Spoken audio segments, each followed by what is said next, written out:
परमेश्वर को जानने की श्रृंखला में 18वें पॉडकास्ट में आपका स्वागत है। पिछली बार हमने सीखा था कि पृथ्वी दुष्टता से भरी हुई है और प्रभु ने इस विषय में पछतावा और शोक व्यक्त किया, क्योंकि मनुष्य जो पाप में गिरा वो उनकी हाथों की रचना थी। लेकिन पूरी दुनिया में नूह अकेला आदमी था जिसने परमेश्वर की दृष्टि में कृपा दृष्टि को पाई। आज हम कहाँ पाए जाते हैं? जब परमेश्वर हमें देखता है तो क्या उसके दिल में शोक है, या क्या वह हम पर कृपा और दया की निगाहों से देखता है? आइए हमारे जीवन की जांच करें और उनकी दृष्टि में कृपा पाने के लिए परमेश्वर के साथ लगातार चलते रहें।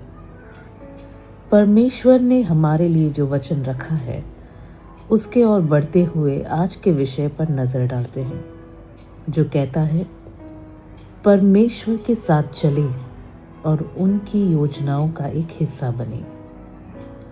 आइए पढ़ते हैं उत्पत्ति 6, 12 और 13 वचन। परमेश्वर ने पृथ्वी को देखा कि वह भ्रष्ट हो गई है, क्योंकि समस्त प्राणियों ने पृथ्वी पर अपना आचरण भ्रष्ट कर लिया था। परमेश्वर ने नूह से कहा, मैंने समस्त प्राणियों का अंत करने का निश्चय कर लिया है। उनके कारण पृथ्वी हिंसा से भर गई है। मैं पृथ्वी सहित उनको नष्ट करूंगा। परमेश्वर का वचन कहता है कि उन्होंने देखा कि पृथ्वी भ्रष्ट हो गई है, यानी अपना मूल्य और पदवी घटा चुकी है और नीच हो गई है, यहाँ तक कि वे सभी अपनी असली दिशा खो चुके हैं। भ्रष्ट होने का अर्थ है मूल्य या पदवी घटाना और मिलावटी होना। हम प्रभु की संतान होने के नाते हम उनके ही शाही और स्वर्गीय परिवार से संबंध रखते हैं, और इसीलिए हमने राजकीय पुरोहित वर्ग, एक चुनी हुई पीढ़ी और एक निजी प्रजा कहलाते हैं। लेकिन हमारे जीवन की इस यात्रा में हम सभी दुनिया के पापों और रीति रिवाजों से अपनी आत्मिक जीवन में बहुत अधिक मिलावट करते हैं। हम प्रभु के आदर्शों के साथ समझौता करते हैं। हमने अपने मूल्य को कम कर दिया है, जो परमेश्वर हमारे निर्माता द्वारा हमारे ऊपर डाला गया है। हम अपने व्यवसायों और परिवारों, अपने दोस्तों, पार्टियों के साथ इतने विचलित और व्यस्त हैं कि बिना किसी प्राथमिकता के हमेशा प्रभु और उनके आदेशों को मायने न देते हुए ही हम जिंदगी बिताते हैं। इसलिए हम में से कई लोग पूरी तरह से सही दिशा को खो चुके हैं। उत्पत्ति 6 के 13वें वचन में हम परमेश्वर को नूह के साथ उनकी योजनाओं पर चर्चा करते हुए देखते हैं, जिससे नूह उनकी योजना का हिस्सा बन जाता है। क्योंकि परमेश्वर ने नूह को धर्मी पाया और उसकी पीढ़ी में निर्दोष पाया, परमेश्वर के मार्गों पर चलता पाया, इसीलिए वह उनकी योजना का भाग बना। क्या आप परमेश्वर के साथ चल रहे हैं? परमेश्वर के साथ चलने का क्या मतलब है? प्रभु के साथ चलने का यह पूरा विचार पवित्र शास्त्र में बार बार आता है। नूह प्रभु के साथ चला, और ऐसे ही परमेश्वर के कई अन्य सेवकों ने भी उनके साथ चलने का प्रयास किया।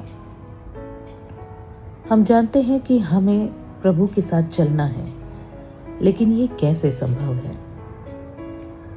प्रभु के साथ चलूंगा यह बोलना सिर्फ काफी नहीं।